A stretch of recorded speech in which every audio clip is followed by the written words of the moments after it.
Hello guys, welcome back to our YouTube channel, DP Design. Today we will teach you how to use mold tools in Solidworks to design the mold or separation of core and cavity. Let's get started. First, we will perform draft analysis to check the requirements of draft in the geometry. What is draft angle? A draft angle is a taper applied to the vertical walls of the injection molded component to assist with releasing the part from the mold. Draft analysis uses color highlighting to indicate which faces of a model have an adequate draft to be easily released from a mold. We can specify our own tolerance and direction of pull, and we can view which faces have positive draft, negative draft, or still require draft. We have to select the direction of pull to perform draft analysis. Also remember the same direction of pull you must have given during applying the draft. Now we will create parting line which will separate core and cavity. As mentioned before, select direction of pull and the edge where you want to put parting line. The parting line indicates the direction of the line of draw for the mold,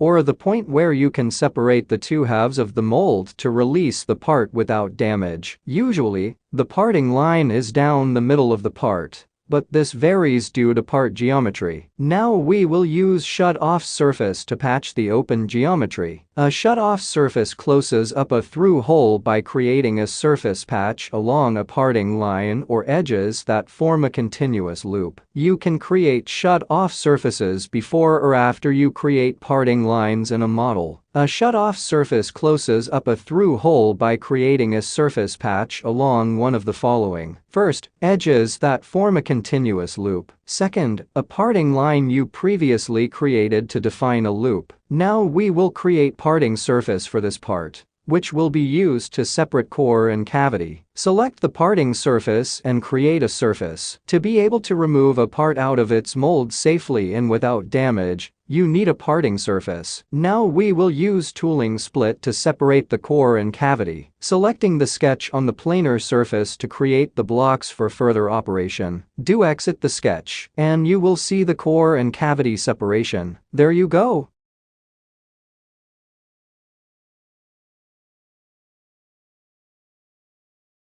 Now you can save the bodies as shown. Follow the steps. Thank you for watching. If you really like our content, keep sharing, keep spreading the knowledge.